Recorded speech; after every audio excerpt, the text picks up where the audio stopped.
Hello my dear students, first of all a very happy good evening to all of you।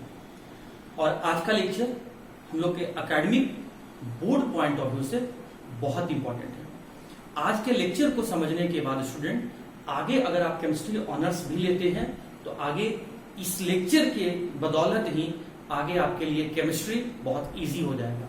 साथ ही साथ आप अभी तक जो जूनियर क्लासेस में 9th में 10th में 11th में एसिड को समझने में या एसिड के नेमिंग प्रोसेस में जो कंफ्यूजन और डिफिकल्टी आप फेस करते थे या जो प्रॉब्लम आप लोग को होता था जिसमें आप अपने आप को स्टेबल नहीं फील करते थे, वो आज के लेक्चर को समझने के बाद बहुत इजीली दूर हो जाएगा और आज के बाद आप अपने आप को कंफर्टेबल महसूस करेंगे।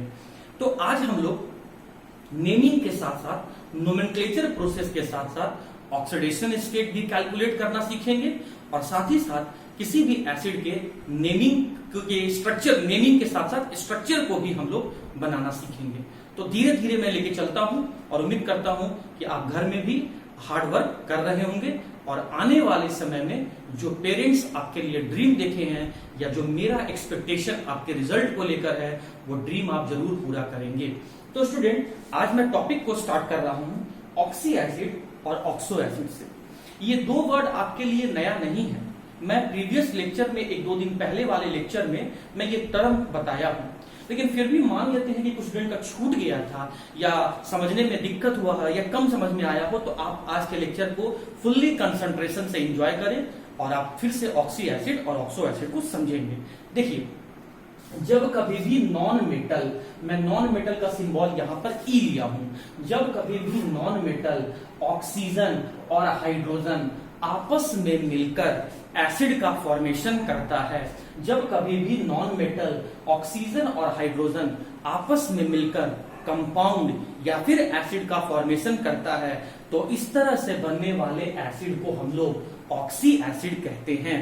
और अगर उस ऑक्सी एसिड में नॉन मेटल सेम है तो वैसे ऑक्सी एसिड को हम लोग ऑक्सो एसिड कहते हैं।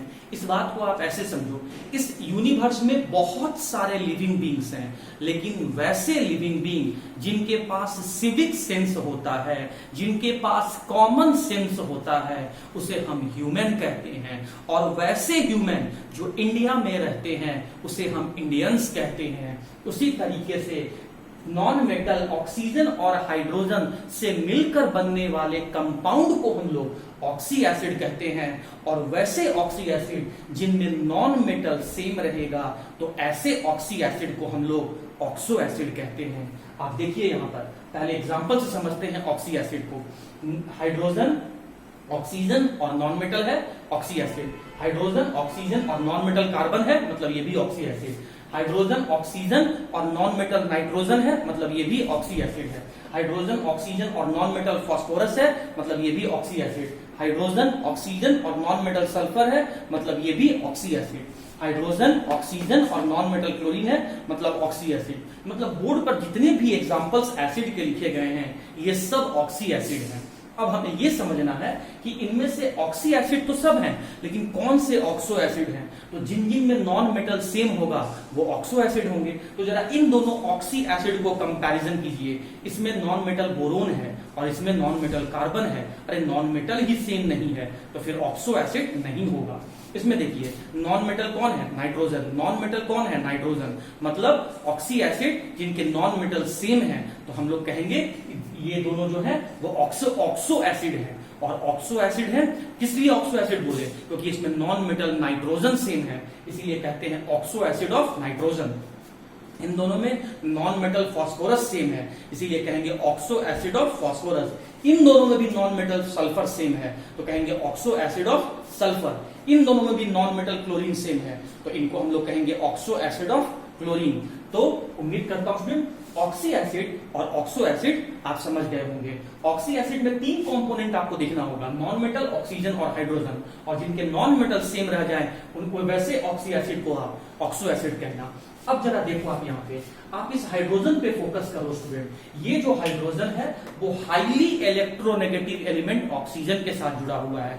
आपको ये बात पता है कि पीरियोडिक टेबल में अगर 3 टॉप हाईली या हाईली इलेक्ट्रोनेगेटिव एलिमेंट 3 एग्जांपल लें तो पहला हाईली इलेक्ट्रोनेगेटिव फ्लोरीन है, दूसरा हाईली इलेक्ट्रोनेगेटिव एलिमेंट ऑक्सीजन है और तीसरा हाईली इलेक्ट्रोनेगेटिव एलिमेंट हम लोग का नाइट्रोजन है। तो यहां जो हाइड्रोजन है वो हाईली इलेक्ट्रोनेगेटिव ऑक्सीजन के साथ जुड़ा हुआ है। इस कारण से होता क्या है कि ऑक्सीजन इस हाइड्रोजन के इलेक्ट्रॉन को पुल कर लेता है और ये कंपाउंड डिसोसिएट होकर आयंस में बदल लेता है।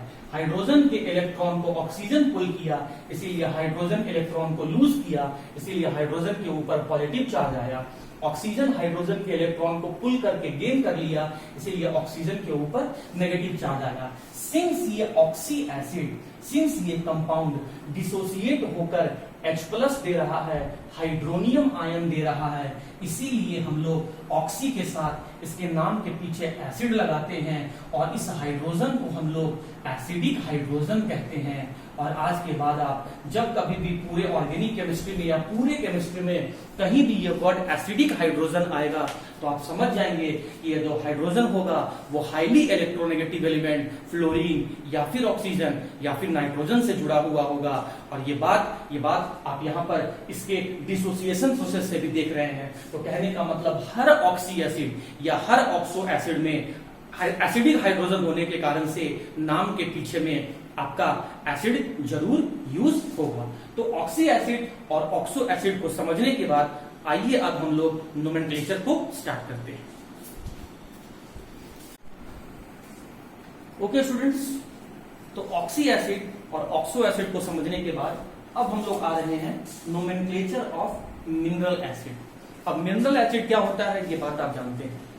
ऑर्गेनिक एसिड के अलावा जितने भी इनऑर्गेनिक एसिड में, इनऑर्गेनिक में पड़ने वाले एसिड, इनऑर्गेनिक में पाए जाने वाले एसिड को हम लोग मिनरल एसिड कहते हैं। अब ऑर्गेनिक एसिड को आप लोग कैसे पहचानते थे? जिस एसिड में आपको हाइड्रोजन और कार्बन दोनों दिखने लगे, मतलब हाइड्रोकार्बन दिखने लगे, उस एसिड को आप लोग ऑर्गेनिक एसिड कहते थे। और जिस एसिड में आपको हाइड्रोकार्बन नहीं दिखे वैसे एसिड को आप इनऑर्गेनिक एसिड कहते हैं या वैसे एसिड को आप मिनरल एसिड कहते हैं। तो उस मिनरल एसिड का जब हम नेमिंग करेंगे तो उसके दो पार्ट पे हम ध्यान दे रहे हैं, एक प्रीफिक्स पर और एक सफिक्स पर। सफिक्स मतलब एसिड के नाम के पीछे यूज होने वाला वर्ड और प्रीफिक्स का मतलब एसिड के नाम के आगे पहले यूज होने वाला वर्ड। तो प्रीफिक्स हम लोग क्या क्या यूज करेंगे स्टूडेंट, मैं यहां लिख दिया हूं। हम लोग 5 प्रीफिक्स के नॉलेज को समझेंगे, हम लोग 5 प्रीफिक्स के यूज को समझेंगे कि हम लोग को ये प्रीफिक्स कब लगाना है। ऑर्थो, हाइपो, मेटा, पाइरो और पर, ये 5 तरह के प्रीफिक्स हैं जो मिनरल एसिड में यूज किए जाते हैं। और रहा बात सफिक्स का, तो देखिए मैं नीचे वाला जो पोर्शन है इसे मैं ऊपर यहां लिख दिया हूं, इक और अस फॉर्म। हम लोग एसिड के पीछे इक कब लगाते हैं, एसिड के पीछे हम लोग अस कब लगाते हैं, आज हम ये बात समझेंगे।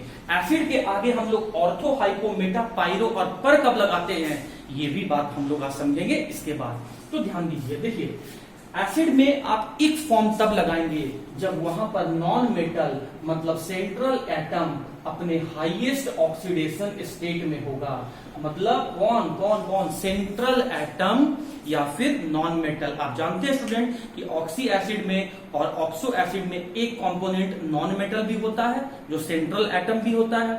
तो जब सेंट्रल एटम या फिर नॉन मेटल अपने हाईएस्ट ऑक्सीडेशन स्टेट में हो तो वैसे ऑक्सी एसिड या फिर वैसे ऑक्सो एसिड के नाम के पीछे हम लोग इक लगाएंगे, नाम के पीछे हम लोग इक लगाएंगे। और वैसे ऑक्सी एसिड या वैसे ऑक्सो एसिड जिसमें सेंट्रल एटम या फिर नॉन मेटल अपने हाईएस्ट ऑक्सीडेशन स्टेट में नहीं हो, मतलब लोवेस्ट ऑक्सीडेशन स्टेट में हो, तो वैसे ऑक्सी एसिड या वैसे ऑक्सो एसिड के नाम के पीछे हम लोग अस लगाएंगे। अब कुछ नॉन मेटल को हम लोग समझ लेते हैं, कुछ नॉन मेटल को हम लोग एग्जाम्पल के रूप में रेफरेंस ले लेते हैं जो बार बार एसिड में यूज होता है। आप ये बात बहुत अच्छे ढंग से जानते हैं स्टूडेंट कि पीरियोडिक टेबल में ग्रुप में जो भी एलिमेंट टॉप पे रखे गए हैं वो नॉन मेटल हैं और पी ब्लॉक में जो बॉटम में रखे गए हैं वो मेटल हैं और बीच में रखे गए जो भी एलिमेंट्स हैं वो मेटलॉइड हैं। और ये भी बात मैंने आपको बताया कि ऑक्सी एसिड में और ऑक्सो एसिड में नॉन मेटल यूज होता है। तो इसका मतलब बॉटम पोर्शन में एलिमेंट को हम लोग नहीं देखेंगे, हम लोग टॉप पोर्शन में रहने वाले एलिमेंट पर ही फोकस करेंगे। थर्ड ए ग्रुप में रहने वाला टॉप में जो नॉन मेटल है वो है, टॉप मोस्ट पोजीशन में जो नॉन मेटल है वो बोरोन है। तो बोरोन थर्ड ग्रुप में है, मतलब बोरोन मैक्सिमम 3 इलेक्ट्रॉन को लूज कर सकता है और बोरोन अपना हाईएस्ट ऑक्सीडेशन स्टेट +3 शो करेगा। कार्बन और सल्फर फोर्थ ग्रुप का मेंबर है, मतलब ये मैक्सिमम, ये लोग एलिमेंट जो है ये मैक्सिमम 4 इलेक्ट्रॉन को लूज कर सकते हैं और अपना हाईएस्ट ऑक्सीडेशन स्टेट ये +4 शो करेगा। नाइट्रोजन और फास्फोरस फिफ्थ ग्रुप का एलिमेंट है, मतलब ये मैक्सिमम 5 इलेक्ट्रॉन को लूज कर सकते हैं और अपना हाईएस्ट ऑक्सीडेशन स्टेट +5 शो कर सकते हैं। ऑक्सीजन और सल्फर सिक्स्थ ग्रुप में रहने वाला एलिमेंट है, ये मैक्सिमम 6 इलेक्ट्रॉन को लूज कर सकता है और मैक्सिमम या हाईएस्ट +6 ऑक्सीडेशन स्टेट शो कर सकता है। उसी तरीके से क्लोरीन और ब्रोमीन 7 ग्रुप का मेंबर है, 7 ग्रुप का नॉन मेटल है, 7 ग्रुप का एलिमेंट है, इसीलिए मैक्सिमम 7 इलेक्ट्रॉन को लूज कर सकता है और हाईएस्ट अपना +7 ऑक्सीडेशन स्टेट शो करता है। अगर हाईएस्ट ऑक्सीडेशन स्टेट शो किया तो नाम के पीछे में सफिक्स टिक लगाना, और अगर लोवेस्ट ऑक्सीडेशन स्टेट शो किया तो नाम के पीछे में सफिक्स अस लगाना। उसके बाद स्टूडेंट एक और छोटा सा पॉइंट आपको दिमाग में रखना है, जब कभी भी हाइड्रोजन नॉन मेटल के साथ जुड़ा है तो हाइड्रोजन का ऑक्सीडेशन स्टेट +1 लेना। ऑक्सीजन सिक्स्थ ग्रुप का मेंबर है, मतलब उसके वैलेंस सेल में 6 इलेक्ट्रॉन है और ऑक्टेट पूरा करने के लिए उसको 2 इलेक्ट्रॉन चाहिए, गेन करना होगा, और गेन करने के बाद सिंबल माइनस आता है, नेगेटिव आता है। इसीलिए ऑक्सीजन जो है वो अपने ऑक्टेट को पूरा करने के लिए 2 इलेक्ट्रॉन का रिक्वायरमेंट है, जरूरत है उसको, इसीलिए ऑक्सीजन -2 ऑक्सीडेशन स्टेट शो करता है। और जो भी नॉन मेटल रहेंगे उसका ऑक्सीडेशन स्टेट आपको निकालना है, इसीलिए नॉन मेटल के लिए आप X करेंगे। तो आइए ये जितने भी एग्जांपल यहाँ लिखे गए हैं, मैं इसमें से कुछ का एग्जांपल का ऑक्सीडेशन स्टेट कैलकुलेट करना आपको बता देता हूं, और बाकी का आपको स्टूडेंट खुद प्रैक्टिस करना होगा, क्योंकि आप जितना प्रैक्टिस करेंगे आपके अंदर उतना कॉन्फिडेंस डेवलप होगा, और एग्जाम में कॉन्फिडेंस ही मायने रखता है। देखिए, जैसे मैं इसमें से ये वाला एग्जांपल ले लूंगा, इन दोनों में से मैं ये एग्जांपल ले लूंगा, इन दोनों में से ये एग्जांपल ले लूंगा, ये एग्जांपल ले लूंगा, ये एग्जांपल ले लूंगा। ऊपर वाला मैं सारा ऑक्सीडेशन स्टेट निकालना सिखा देता हूं, नीचे वाला आप सॉल्व आउट करेंगे।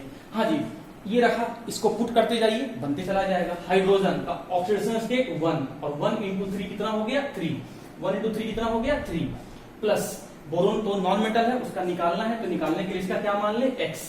ऑक्सीजन का ऑक्सीडेशन स्टेट कितना है -2, तो -2 × 3 कितना हो गया -6। इसके ऊपर कोई चार्ज नहीं है, और जब कोई चार्ज नहीं है तो इक्वल टू क्या हो गया 0।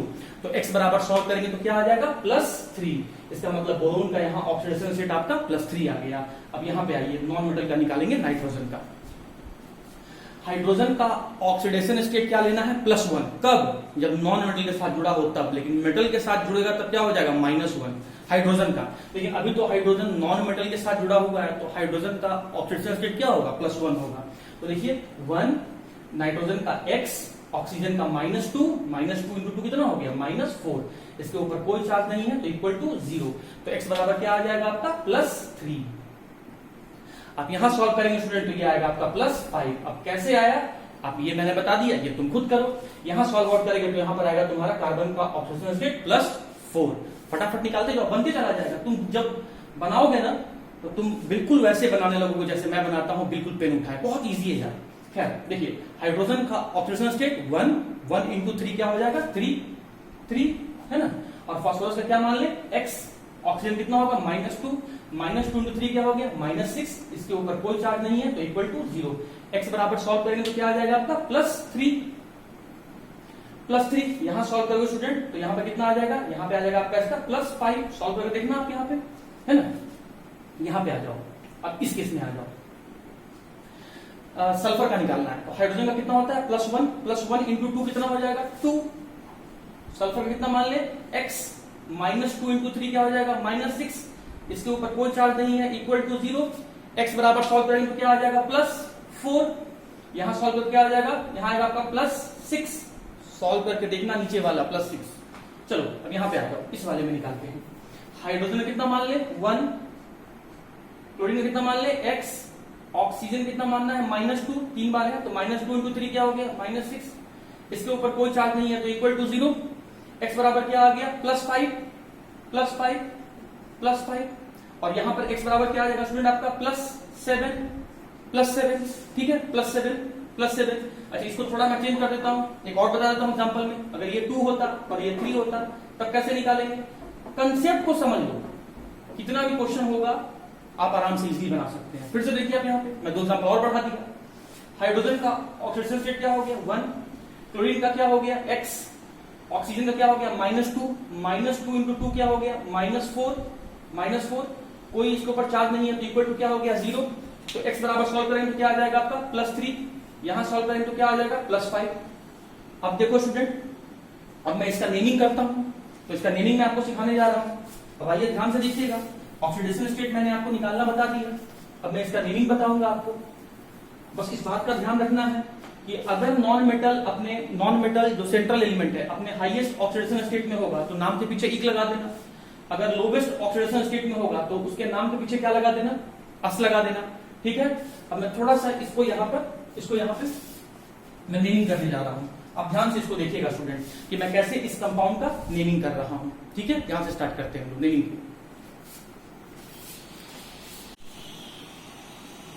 ओके स्टूडेंट, चलिए इसमें सेंट्रल एटम या फिर नॉन मेटल कौन है, सेंट्रल एटम नॉन मेटल कौन है, बोरोन। सेंट्रल एटम कौन है, बोरोन। अब बोरोन का ऑक्सीडेशन स्टेट क्या है +3।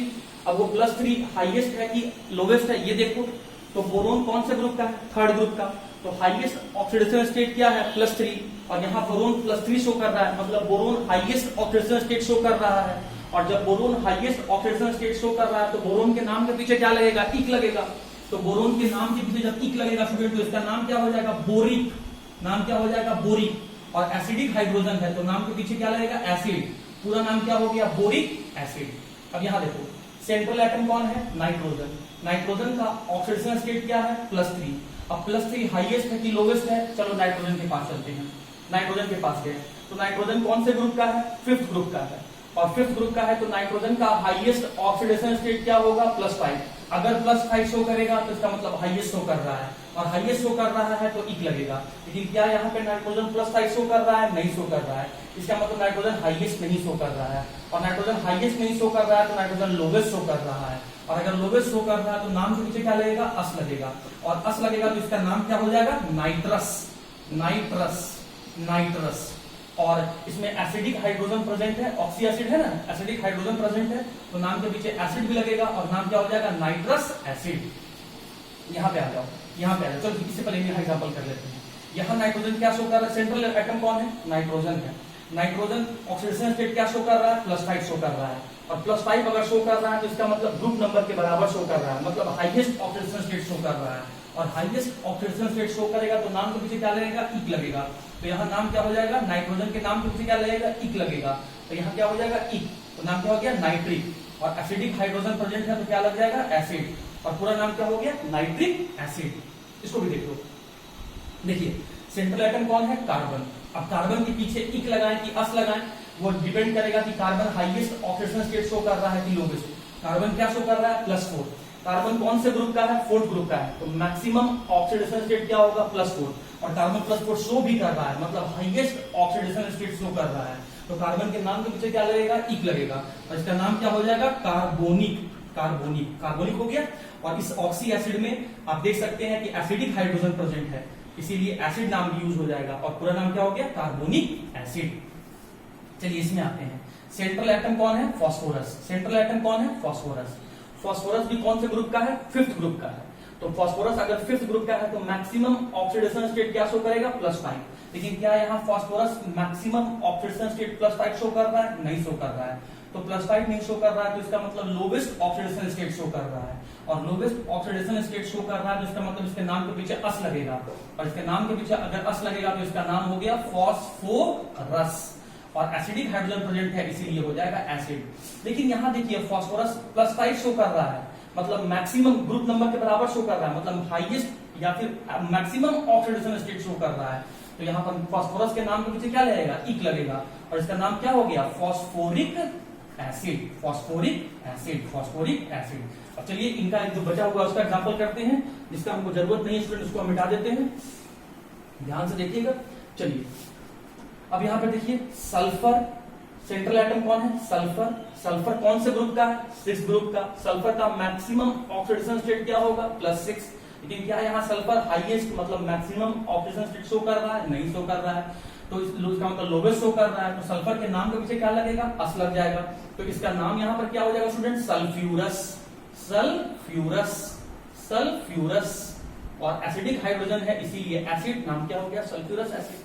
लेकिन यहाँ सल्फर +6 शो कर रहा है, मतलब अपने ग्रुप नंबर के बराबर शो कर रहा है, मतलब हाईएस्ट ऑक्सीडेशन स्टेट शो कर रहा है। और हाईएस्ट ऑक्सीडेशन स्टेट शो किया तो सल्फर के नाम के पीछे इक लगेगा और इसका नाम हो जाएगा सल्फ्यूरिक। और एसिडिक हाइड्रोजन प्रेजेंट है इसीलिए एसिड, और पूरा नाम हो गया सल्फ्यूरिक एसिड। तो चलिए स्टूडेंट यहाँ पर देखिए, क्लोरीन और ब्रोमीन कौन से ग्रुप का है? 7th। मतलब क्लोरीन और ब्रोमीन का हाईएस्ट ऑक्सीडेशन स्टेट क्या होगा? +7। क्या यहाँ पर chlorine highest oxidation state +7 show कर रहा है? नहीं। तो इसका मतलब हाईएस्ट नहीं शो कर रहा है, तो लोवेस्ट, और लोवेस्ट अगर शो कर रहा है तो अस, तो क्लोरीन के नाम के पीछे अस लगेगा और इसका नाम हो गया क्लोरस। एसिडिक हाइड्रोजन है इसीलिए एसिड, और नाम क्या हो गया? Chlorous acid. अब यहां से कंफ्यूज मत होना, एक बात यहां देख लो। देखो, क्लोरीन और ब्रोमीन 7 ग्रुप का है, तो मैक्सिमम ऑक्सीडेशन स्टेट +7 है, मैं ये बात मानता हूं स्टूडेंट। लेकिन क्लोरीन जो है वो सिर्फ +7 ही नहीं शो करता है, +1, +3, +5, +7 शो करता है। मैं हाइड्रोजन चैप्टर में पढ़ाऊंगा। तो +1, +3 लोवेस्ट ऑक्सीडेशन स्टेट हो गया और +5, +7 हाईएस्ट ऑक्सीडेशन स्टेट हो गया। तो यहाँ सेंट्रल एटम कौन है? क्लोरीन। अब क्लोरीन +5 शो कर रहा है, मतलब हाईएस्ट शो कर रहा है, और हाईएस्ट ऑक्सीडेशन स्टेट शो कर रहा है तो इक लगेगा, और इक लगेगा तो ये हो जाएगा क्लोरीन। और एसिडिक हाइड्रोजन है तो एसिड। तो जितने भी यहाँ पर ऑक्सी एसिड हैं सब एसिडिक हाइड्रोजन रखते हैं, इसलिए सभी के नाम के पीछे एसिड लगा है। नेमिंग सेंट्रल एटम को ध्यान में रख के किया जाता है। अगर central atom highest oxidation state में है तो सेंट्रल एटम के नाम के पीछे इक लगाओ, और सेंट्रल एटम अगर अपने हाईएस्ट ऑक्सीडेशन स्टेट में ना होकर लोवेस्ट ऑक्सीडेशन स्टेट में है तो सेंट्रल एटम के नाम के पीछे अस लगाओ। और इस तरीके से देखिए स्टूडेंट, सफिक्स को हम लोग समझ लिए और नेमिंग कितना इजी वे में हम लोग कर लिए। तो मैंने जो आपको डीपीपी में नेमिंग करने का प्रोसेस दिया है वो करें आप, और वो करके अपने कॉन्फिडेंस को बढ़ाएं। अब सफिक्स को समझने के बाद हम लोग प्रीफिक्स को समझने का कोशिश करते हैं। ओके स्टूडेंट्स, तो सफिक्स को समझने के बाद अब हम लोग प्रीफिक्स देखने जा रहे हैं कि ऑक्सी एसिड या फिर ऑक्सो एसिड में हम लोग क्या क्या प्रीफिक्स यूज करते हैं। ठीक है, तो देखिए जनरली जो प्रीफिक्स यूज किया जाता है ऑक्सी या ऑक्सो एसिड के नेम में वो 5 टाइप्स के हैं: ऑर्थो, मेटा, पाइरो, हाइपो, पर या फिर परऑक्सी। सबसे पहले हम लोग समझेंगे कि ऑर्थो वर्ड कब यूज करेंगे। तो देखिए, इसके लिए मैंने क्या किया, एक नॉन मेटल फास्फोरस लिया। नॉन मेटल फास्फोरस लिया, इस नॉन मेटल फास्फोरस का मैंने ऑक्सीजन के साथ रिएक्शन करवाया, तो ये बन गया non metal oxide. Non metal oxide जिसका नाम है डाईफॉस्फोरस पेंटाऑक्साइड। अगर यहां से आप 2 कॉमन निकाल देंगे तो ये बन जाएगा P2O5। 2 के लिए मैंने पढ़ा डाई, P के लिए मैंने पढ़ा फास्फोरस, 5 के लिए मैंने पढ़ा पेंटा, और O के लिए मैंने पढ़ा ऑक्साइड, और ये हो गया डाईफॉस्फोरस पेंटाऑक्साइड। यही चीज मैंने ऊपर बोला। अब इस नॉन मेटल ऑक्साइड जिसका नाम डाईफॉस्फोरस पेंटाऑक्साइड है, इसका मैं हाइड्रोलाइसिस करवा रहा हूं, मतलब वाटर के साथ रिएक्शन करवा रहा हूं। तो जब इस नॉन मेटल ऑक्साइड में हाइड्रोलाइसिस करवाएं, वाटर के साथ रिएक्शन करवाएं, तो जो एसिड बन के आया वो एसिड कुछ इस तरीके का बन के आया, मतलब इसमें हाइड्रोजन भी जुड़ जाएगा और ऑक्सीजन भी जुड़ जाएगा। तो जब हाइड्रोजन और ऑक्सीजन जुड़ा तो ये कंपाउंड कुछ इस तरीके का कंपाउंड बन के आया। आप देख सकते हैं 4 फास्फोरस है, यहाँ पर 4 फास्फोरस बैलेंस है, 6 × 2 12 हाइड्रोजन है। आप देख सकते हैं 4 × 3 12 हाइड्रोजन है। यहाँ देखिए 10 ऑक्सीजन का एटम और यहाँ 6 ऑक्सीजन का एटम, मतलब रिएक्टेंट मॉलिक्यूल में 16 ऑक्सीजन का एटम है, और 4 × 4 यहाँ पर 16 ऑक्सीजन का एटम है। तो नॉन मेटल ऑक्साइड के हाइड्रोलाइसिस से सबसे पहले ये एसिड बना, first formed acid. First formed acid, first formed acid, first formed acid. तो अब ये जो पहला जो एसिड बना, इसकी मदद से हम लोग और बहुत सारे एसिड बना सकते हैं। इसीलिए इसको हम लोग कहते हैं पेरेंट एसिड, और जो कोई भी पेरेंट एसिड होगा उसी को हम लोग ऑर्थो एसिड कहते हैं। तो ऑर्थो का मतलब क्या हो गया? Parent oxy acid. पेरेंट क्यों बोले? क्योंकि इसकी मदद से हम और भी बहुत सारे एसिड बनाएंगे। मैं एग्जांपल बताता हूं अभी, लेकिन आप समझे, ऑर्थो वर्ड का मतलब ही होता है स्टूडेंट फर्स्ट फॉर्म, ये ऑर्थो का मतलब होता है। तो किसी एसिड के नाम के आगे आप लिखे हैं फर्स्ट फॉर्म, तो ये दो वर्ड को हटा के एक वर्ड लिख दो, ऑर्थो एसिड। तो ऑर्थो एसिड का मतलब हो गया फर्स्ट फॉर्म्ड एसिड, और इस एसिड के मदद से और भी बहुत सारे एसिड बनाए जा सकते हैं, इसीलिए ऑर्थो को हम लोग पेरेंट ऑक्सी एसिड भी कह सकते हैं। So what is the ortho? What is the meaning of the prefix ortho? Sir, the first formed of acid which is formed by the hydrolysis of non-metallic oxide या the parent oxy acid is given the prefix ortho। और समझिए, जब आप ortho acid का 1 मोल लेकर, मतलब into 1 मोल कर दिए, किसका? ऑर्थो एसिड का 1 मोल ले लीजिए और उसमें से एक वाटर मॉलिक्यूल को आप हटा दीजिए। इंटू यहां पर कहने का मतलब जितना है उतना मोल से मल्टीप्लाई कर दीजिए, और माइनस करने का मतलब है यहां हटा दीजिए। तो ऑर्थो का 1 मोल एसिड ले लीजिए। मैं पहले ये फ्लो चार्ट समझाता हूं, फिर एग्जांपल से समझाऊंगा। ऑर्थो एसिड का 1 मोल ले लीजिए और उसमें से एक वाटर मॉलिक्यूल को निकाल दीजिए। तो जब ऑर्थो एसिड में से एक मोल लेकर एक वाटर मॉलिक्यूल निकालेंगे, तो जो एसिड बन के आएगा वही एसिड का नाम के आगे प्रीफिक्स मेटा लगेगा।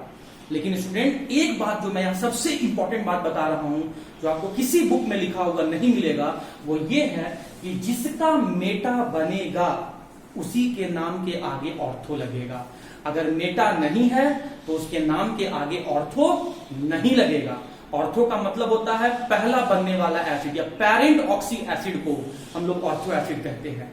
और ऑर्थो नाम तभी लगाना है जब उससे हम मेटा बना सके, मतलब उसमें से वाटर मॉलिक्यूल हम लोग निकाल सकें।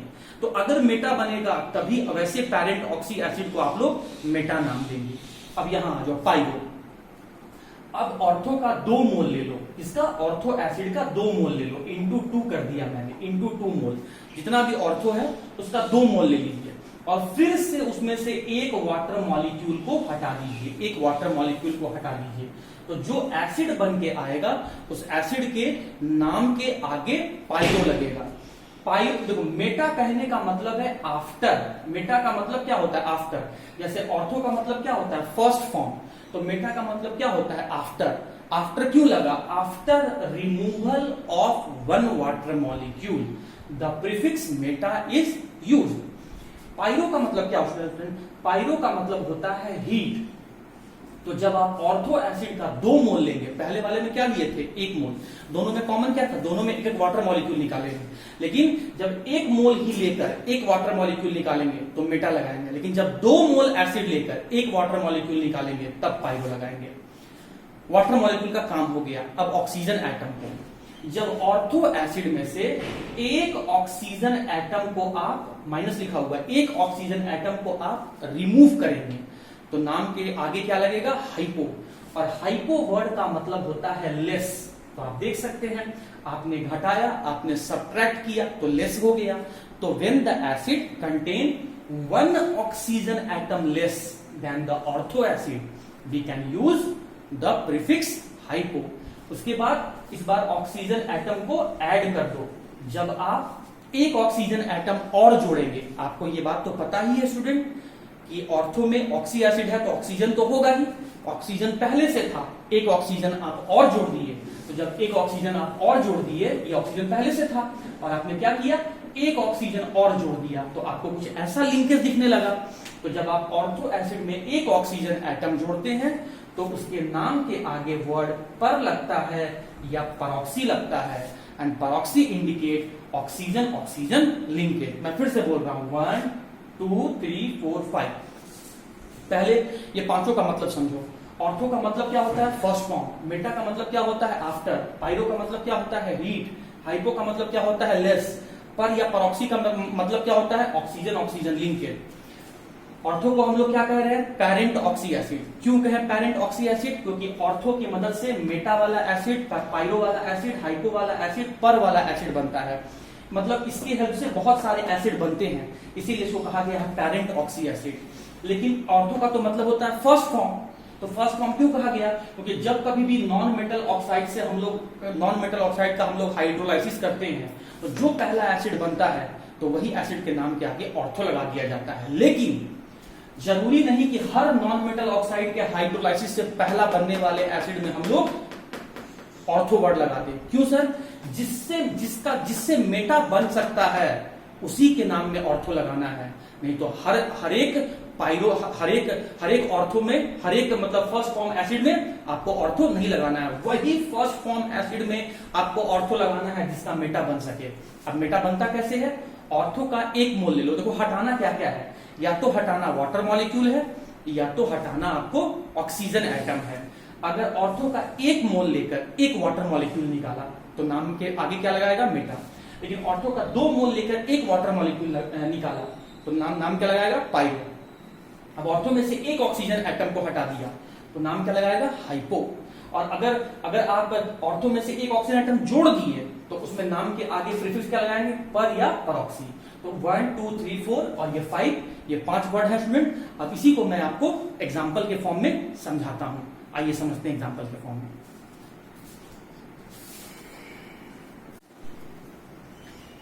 ओके स्टूडेंट्स, तो अब तक जो हम लोग थ्योरेटिकली स्टडी किए उसको अब हम लोग फिर से यहां पर रिटन फॉर्म में समझेंगे। देखिए, नॉन मेटल का ऑक्साइड है फास्फोरस ऑक्साइड, हाइड्रोलाइसिस करवाएं, एसिड बना, ऑक्सी एसिड बना। नॉन मेटल का ऑक्साइड है, इसका भी हाइड्रोलाइसिस करवाएं और ऑक्सी एसिड बना। एक और एग्जांपल मैंने लिया है, नॉन मेटल का ऑक्साइड है सल्फर ट्राइऑक्साइड, इसका भी मैंने हाइड्रोलाइसिस करवाया और ऑक्सी एसिड बना। सफिक्स वाला इसमें देखो, सेंट्रल एलिमेंट फास्फोरस है, हाईएस्ट ऑक्सीडेशन स्टेट में है तो phosphoric acid. Central element nitrogen है लेकिन हाईएस्ट ऑक्सीडेशन स्टेट में नहीं है तो अस लगेगा, nitrous acid. Central element sulphur है, हाईएस्ट ऑक्सीडेशन स्टेट में है तो सल्फ्यूरिक एसिड। ये जितने भी एसिड बने हैं ये सब बने हैं नॉन मेटल ऑक्साइड के हाइड्रोलाइसिस से। तो नॉन मेटल ऑक्साइड के हाइड्रोलाइसिस से फर्स्ट फॉर्म्ड एसिड है, तो क्या सभी फर्स्ट फॉर्म्ड एसिड के नाम के आगे ऑर्थो लगा दें? क्योंकि डेफिनेशन तो कहता है स्टूडेंट, आपके बुक में लिखा हुआ है कि जो फर्स्ट फॉर्म्ड एसिड होगा उसके नाम के आगे प्रीफिक्स आप ऑर्थो लगा देंगे। लेकिन माय डियर स्टूडेंट, मैं एक बात आपको बताता हूं जो बिल्कुल नोट कर लेना, ऑर्थो उसी का लगाना जिसका मेटा बन सके, और मेटा बनने के लिए वाटर मॉलिक्यूल निकालना होता है। तो जरा देखिए, आप गौर करें, इसमें से H3PO4 है, ठीक है, पहला वाला। दूसरा वाला है HNO2 और तीसरा वाला है आपका H2SO4। जरा गौर करेंगे, अगर आप इसमें से एक वाटर मॉलिक्यूल निकाल देते हैं तो वाटर मॉलिक्यूल निकाले मतलब H2, 2 H चला गया तो 1 H बचा। फास्फोरस निकाले ही नहीं तो रह जाएगा पूरा पूरा। एक ऑक्सीजन निकाले तो ये HPO3, अभी भी ये ऑक्सी एसिड है, मतलब वाटर निकालने के बाद भी ऑक्सी एसिड बना, वाटर निकालने के बाद मेटा बना, तो मेटा बना तो इसका मतलब इसके नाम के लिए हम लोग ऑर्थो यूज कर सकते हैं, और इसीलिए यहां पर नाम हो गया ortho. First formed parent acid, first formed parent acid which is formed by hydrolysis of non metallic oxide, but point to be noted, तभी ऑर्थो लगाएंगे जब मेटा फॉर्म उसका बन के आएगा। चलिए, इसमें से भी हम वाटर मॉलिक्यूल निकाल के देखते हैं।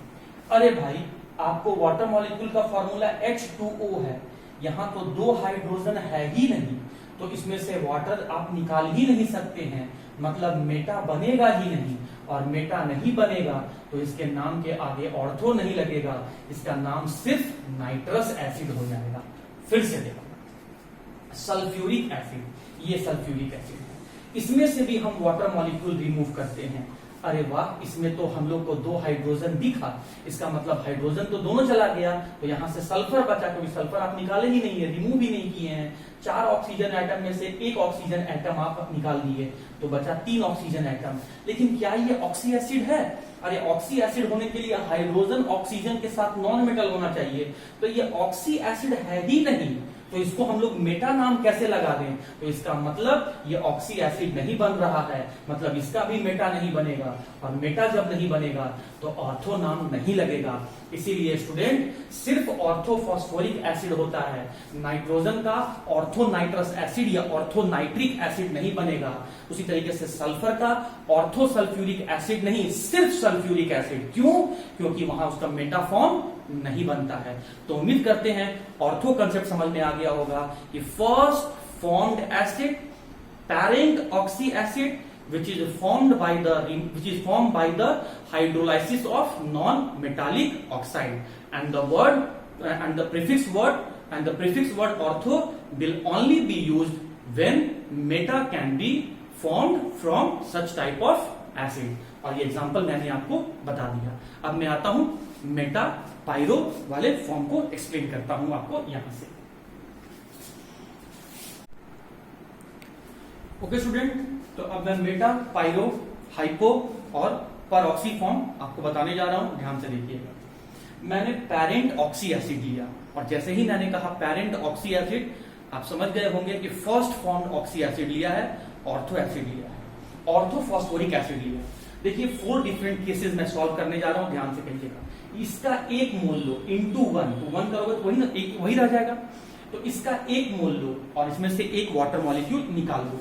तो भैया एक मोल लिए और तो वही रह गया फॉर्मूला, और एक वाटर मॉलिक्यूल निकाले तो 2H यहां से चला गया तो बच गया H2, सॉरी H, क्योंकि 2 हाइड्रोजन चला गया तो एक ही बचा हाइड्रोजन। फॉस्फोरस निकाले ही नहीं थे तो P रह गया, एक ऑक्सीजन निकाल दिए तो ये हो गया O3 बच गया इसमें से। हाँ जी, ऑर्थो में से जब एक वाटर मॉलिक्यूल निकल जाता है तो प्रीफिक्स क्या लगेगा? मेटा। सेंट्रल एलिमेंट कौन है? फॉस्फोरस।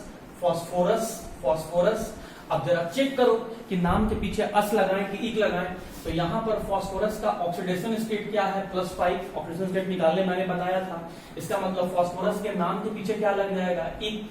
और इसमें एसिडिक हाइड्रोजन भी है, इसीलिए इसका नाम हो जाएगा मेटाफॉस्फोरिक एसिड। देखिए कितना इजी वे में हम लोग फॉर्मूला बनाना भी सीख गए और नेमिंग भी सीख गए। चलिए अब क्या कहता है भाई, इसका 2 मोल लो। अच्छा, तो 2 मोल लिए तो माय डियर स्टूडेंट, 2 मोल लेने पर देखो तो इसका 2 मोल हो तो कितना हाइड्रोजन हो जाएगा? H6 हो जाएगा।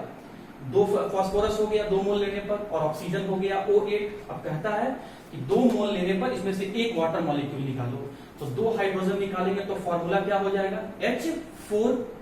फॉस्फोरस निकाले ही नहीं थे तो ये हो गया P2, और एक ऑक्सीजन एटम निकाले तो ये हो गया O7। तो अब जब आप 2 मोल लेकर, ऑर्थो का 2 मोल लेकर उसमें से एक वाटर मॉलिक्यूल निकालते हैं तो उसके नाम के आगे प्रीफिक्स क्या लगता है? पायरो। मैं यहां लिखा हूं स्टूडेंट, मुझे आगे कुछ बनाना है। पायरो, ठीक है। सेंट्रल एलिमेंट कौन है? फॉस्फोरस। अब यहां मैंने फॉस्फोरस लिख दिया, फॉस्फोरस भी लिख दिया।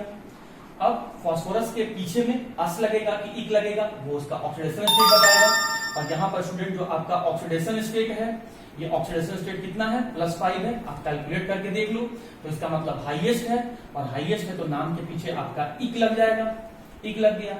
एसिडिक हाइड्रोजन है तो इसीलिए एसिड लग जाएगा, और इसका नाम क्या हो गया? Pyrophosphoric acid. कितना इजी है देखिए।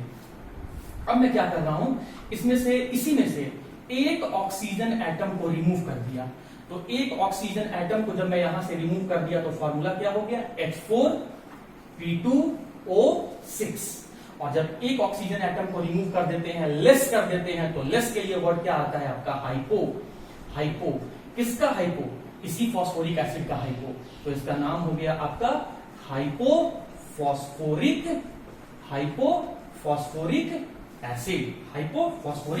एसिड। ठीक है। अब स्टूडेंट यहां समझिएगा ध्यान से।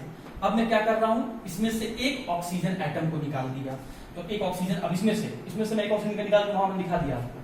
इसमें आ जाइए, एक ऑक्सीजन एटम को मैं यहां से रिमूव कर दिया। तो एक ऑक्सीजन एटम को रिमूव किया तो यहां फॉर्मूला क्या हो जाएगा? H3PO3।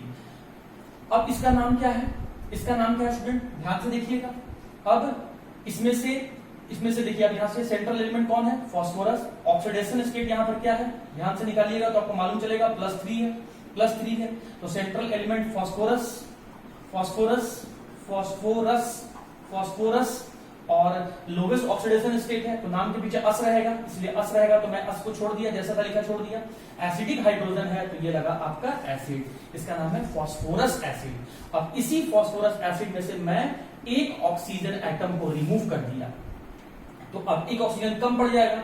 तो एक ऑक्सीजन कम पड़ गया तो प्रीफिक्स क्या लगेगा आपका? हाइपो। पहले फॉर्मूला क्या बना, फॉर्मूला पहले बनाओ। एक ऑक्सीजन एटम सिर्फ हटाया हो तो हाइड्रोजन तो जैसा था वैसा का वैसा ही रह गया, H3P। एक ऑक्सीजन यहां से निकल जाने के बाद O2, और ये क्या बना आपका? हाइपो। एक ऑक्सीजन कम के लिए हम लोग यूज करते हैं हाइपो। सेंट्रल एलिमेंट कौन है? फास्फोरस। सेंट्रल एलिमेंट कौन है आपका? फास्फोरस। अब देखो फास्फोरस के पीछे अस लगेगा कि इक लगेगा, उसका ऑक्सीडेशन स्टेट बताएगा, और यहां पर ऑक्सीडेशन स्टेट आप कैलकुलेट करेंगे तो +1 आएगा। तो ये तो हाईएस्ट नहीं है, लोवेस्ट ही बता रहा है, तो नाम के पीछे अस ही लगेगा, तो अस को जैसा था वैसा छोड़ दिए। और एसिडिक हाइड्रोजन है इसीलिए एसिड, और क्या हो गया आपका? Hypophosphorous acid. बहुत इंपॉर्टेंट है, hypophosphorous acid, phosphorous acid, orthophosphoric acid, hypophosphoric acid, pyrophosphoric acid, metaphosphoric acid, बहुत इंपॉर्टेंट है। अब मैं इसी में एक ऑक्सीजन एटम को जोड़ दिया, ठीक है। अगर मैं इसी में एक ऑक्सीजन एटम को अगर मैं स्टूडेंट जोड़ दिया तो जरा देखेंगे पहले इसका फॉर्मूला क्या हो जाएगा? H3P और 4 और 1 ये हो गया आपका 5, ठीक है।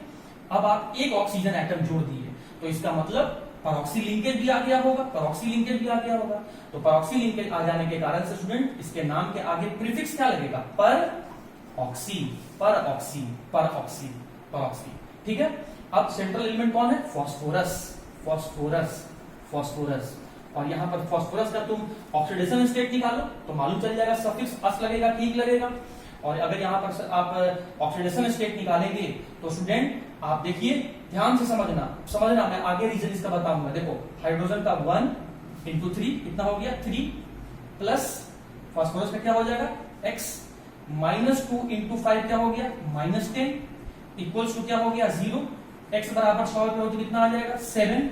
लेकिन फास्फोरस कौन से ग्रुप का है? 5th ग्रुप का है।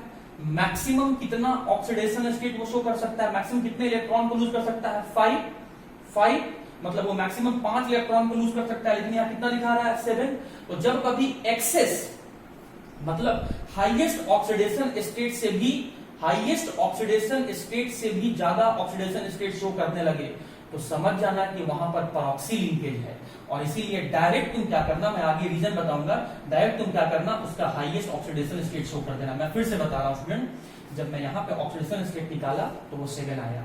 फास्फोरस 5th ग्रुप का मेंबर है, वो मैक्सिमम 5 ही इलेक्ट्रॉन लूज कर सकता है, लेकिन वो कितना इलेक्ट्रॉन लूज करने यहाँ दिखा रहा है? 7 इलेक्ट्रॉन। तो जब कभी भी किसी भी कंपाउंड में सेंट्रल एटम अपने ग्रुप नंबर से मतलब मैक्सिमम ऑक्सीडेशन स्टेट से ज्यादा ऑक्सीडेशन स्टेट शो करने लगे तो समझ जाना कि वहां पर परऑक्सी लिंकेज प्रेजेंट है। और जब परऑक्सी लिंकेज प्रेजेंट होगा तब उस कंडीशन में आप वहां पर वही वैल्यू लिखेंगे जो उसका मैक्सिमम होगा, वो नहीं लिखेंगे जो आप कैलकुलेट करके लाए हैं। ये कब करना? जब हाईएस्ट ऑक्सीडेशन स्टेट से भी ज्यादा शो करने लगे, जब ग्रुप नंबर से भी ज्यादा शो करने लगे। तो सर +7 के बजाय आपने +5 क्यों लिखा? स्टूडेंट मैं बताऊंगा, जब इसका मैं स्ट्रक्चर बताऊंगा तब मैं इसका रीजन बता दूंगा, अभी आप ऐसे याद कर लो। हाँ जी, तो हाईएस्ट ऑक्सीडेशन स्टेट शो कर रहा है तो ये हो गया आपका इक, नाम के पीछे इक लगेगा तो इसका नाम हो गया परऑक्सी फॉस्फोरिक। और एसिडिक हाइड्रोजन है तो ये हो गया परऑक्सी फॉस्फोरिक एसिड। अच्छा एक चीज मैं और बता देता हूं, अगर मैं यहां भी स्टूडेंट एक ऑक्सीजन एटम को जोड़ दूं तो फॉर्मूला इसमें से क्या हो जाएगा? इसका फॉर्मूला हो जाएगा H4P2O8, है ना। और यहां भी देखो तुम, यहां पे अगर तुम यहां फास्फोरस का ऑक्सीडेशन स्टेट कैलकुलेट करोगे तो कितना आ जाएगा? यहां पे ये आ जाएगा आपका +6, आ तो रहा है +6, लेकिन फास्फोरस मैक्सिमम 5 ही इलेक्ट्रॉन लूज कर सकता है, मैक्सिमम +5 ऑक्सीडेशन स्टेट शो करता है। यहां कितना दिखा रहा है? +6। जब ऐसा आने लगे मतलब ग्रुप नंबर से ज्यादा मैक्सिमम ऑक्सीडेशन स्टेट से भी ज्यादा ऑक्सीडेशन स्टेट शो करने लगे तो समझ जाना उसमें परऑक्सी लिंकेज है। और जैसे ही आपने ऑक्सीजन में एक और ऑक्सीजन जोड़ा तो ये बात अंडरस्टूड है कि वहां पर ऑक्सीजन ऑक्सीजन लिंकेज बन जाएगा और परऑक्सी लिंकेज बन जाएगा। तो सबसे पहले तुम यहां पर ऑक्सीडेशन स्टेट को सुधार के मैक्सिमम ऑक्सीडेशन स्टेट लिखना। ओके स्टूडेंट्स, तो हम लोग को अब इसका नाम देखना है। अच्छा, इसके नेमिंग के लिए पहले तुम यहां पर देखो पायरोफॉस्फोरिक एसिड। जरा पायरोफॉस्फोरिक एसिड को देखो, बनाने के लिए तुमने क्या किया था, इसी फॉस्फोरिक एसिड का 2 मोल लिया था। तो जब तुम इसका 2 मोल लिया ये बनाने के लिए, इसको बनाने के लिए, तो 2 के लिए हम लोग स्टूडेंट क्या यहां पर इसको एक और नाम नहीं दे सकते हैं क्या? 2 मोल लिया तो कहेंगे डाई, और 2 मोल इसका लिया है तो इसको हम लोग कहेंगे फॉस्फोरिक एसिड। तो डाई फॉस्फोरिक एसिड हो गया, डाई फॉस्फोरिक एसिड हो गया। अब जरा देखो यहां पर, है ना, इसका नेमिंग क्या करेंगे? तो जब पहले से एक ऑक्सीजन था, एक ऑक्सीजन आपने और ऐड कर दिया तो परऑक्सी हो गया। तो पर ऑक्सी डाई, पर ऑक्सी डाई फॉस्फोरिक एसिड, क्योंकि यहां पर ऑक्सीडेशन स्टेट अभी भी मैंने आपको बताया था, कितना बताया था? +5, हाईएस्ट ऑक्सीडेशन स्टेट है, इसीलिए इक लगा। एसिडिक हाइड्रोजन है, एसिड लिखे। सेंट्रल एलिमेंट फास्फोरस है, इसीलिए फास्फोरस वर्ड यूज किया गया। और ऑक्सीजन ऑक्सीजन ऑक्सीजन जोड़ने के बाद ऑक्सीजन ऑक्सीजन लिंकेज आ गया, इसीलिए परऑक्सी है। और ये कब बना है? ये 2 मोल में, ये 2 मोल से बना है। जब फास्फोरिक एसिड का 2 मोल लिया था तभी ये बना था। तो डाईफॉस्फोरिक एसिड का नहीं, डाईफॉस्फोरिक एसिड में ही तुम ऑक्सीजन को जोड़ के परऑक्सी लिंकेज बनाए हो। तो इसमें आपने ऑक्सीजन जोड़ दिया, तो इस वर्ड में आप परऑक्सी वर्ड जोड़ दो, तो परऑक्सी डाईफॉस्फोरिक एसिड। अब कहोगे सर परऑक्सी फॉस्फोरिक एसिड यहाँ है और यहाँ है परऑक्सी डाईफॉस्फोरिक एसिड, क्योंकि ये 1 मोल लेकर आप एक ऑक्सीजन जोड़े थे और इसका 2 मोल लेकर आप एक ऑक्सीजन जोड़े हैं। तो ये हो गया परऑक्सी डाईफॉस्फोरिक एसिड और ये हो गया परऑक्सी मोनोफॉस्फोरिक एसिड। तो उम्मीद करते हैं student ortho, hypo, meta, pyro, peroxy ये सब आपको समझ में प्रीफिक्स आ गया होगा। तो प्रीफिक्स और सफिक्स वाले पोर्शन को समझने के बाद, नोमेनक्लेचर को समझने के बाद, आइए इसका हम लोग स्ट्रक्चर कैलकुलेट करना सीखते हैं। ओके स्टूडेंट्स, तो अब मैं आता हूं draw the structure of given oxy acid. जो दिए गए ऑक्सी एसिड हैं उनका स्ट्रक्चर अब हम लोग बनाते हैं। देखिए, मैं स्ट्रक्चर को 4 डिफरेंट केसेस में बांटा हूं। 2 केस आज पढ़ लेते हैं, 2 केस कल पढ़ लेंगे। और प्रैक्टिस आपको करना है, क्योंकि मैंने ऑक्सीडेशन स्टेट निकालना सिखा दिया, नेम लिखना सिखा दिया, स्ट्रक्चर बनाना अभी मैं बता रहा हूं, और स्ट्रक्चर के साथ साथ बेसिसिटी कैलकुलेट करना भी मैं आपको सिखा दूंगा। और बेसिसिटी कैलकुलेट करना बहुत आसान है। स्ट्रक्चर बनाने के बाद जितना OH ग्रुप दिख जाए, जितना हाइड्रोक्सी ग्रुप दिख जाए, उसका बेसिसिटी उतना ही होगा। बस स्ट्रक्चर बनाओ, OH को काउंट करो और बेसिसिटी को प्रिडिक्ट कर लो। चलिए, कितना सिंपल ट्रिक है स्टूडेंट, ध्यान से समझिएगा। देखिए, पहला बात आप याद रखिए कि ऑक्सीजन का वैलेंसी 2 होता है, वो 2 बॉन्ड बनाता है। क्यों भाई? क्योंकि उसके वैलेंस शेल में 6 इलेक्ट्रॉन तो होते हैं, ऑक्टेट पूरा करने के लिए 2 इलेक्ट्रॉन का जरूरत होता है, इसीलिए वो 2 इलेक्ट्रॉन शेयर करता है और सामने वाले के साथ डबल बॉन्ड बनाता है। ठीक है, तो ऑक्सीजन 2 बॉन्ड बनाएगा। ये बात आप ये भी जानते हैं कि नाइट्रोजन का मैक्सिमम कोवैलेंसी 4 होता है और उस ग्रुप में रहने वाले बाकी सबका कोवैलेंसी क्या होता है? 5 होता है। चलिए, इस ट्रिक क्या है? अगर आपको पहला केस 1 में जितना हाइड्रोजन है उतना ही OH ग्रुप को जोड़ दो। मैंने क्या बोला? जितना हाइड्रोजन है उतना ही OH ग्रुप को जोड़ दो। चलो मैं यहां से स्टार्ट कर रहा हूं। सेंट्रल एलिमेंट कौन है? बोरोन है। कितना हाइड्रोजन है? 3। तो कितना OH ग्रुप को जोड़ोगे? 3 OH ग्रुप को जोड़ोगे। तो भी पहला, ये दूसरा OH और ये तीसरा OH, ये बन गया इसका स्ट्रक्चर। और अब जहां तक इसका नेमिंग का बात है स्टूडेंट, तो इसका नाम क्या हो जाएगा? Boric acid. ऑक्सीडेशन स्टेट क्या हो जाएगा? ऑक्सीडेशन स्टेट क्या हो जाएगा? ऑक्सीडेशन स्टेट ऑफ बोरोन क्या हो जाएगा? +3। और बेसिसिटी कितना है? OH काउंट कर लो, तो बेसिसिटी हो गया 3, और बेसिसिटी अगर 3 हो गया तो इसको हम लोग कहेंगे ट्राई बेसिक। अब आ जाओ H2CO3।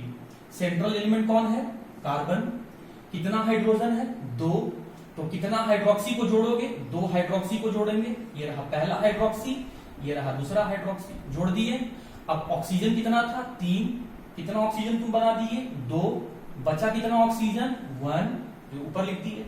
आप जानते हैं ऑक्सीजन डबल बॉन्ड बनाता है, तो बना दो डबल बॉन्ड। ये हो गया आपका H2CO3। तो H2CO3 का नाम क्या है? Carbonic acid.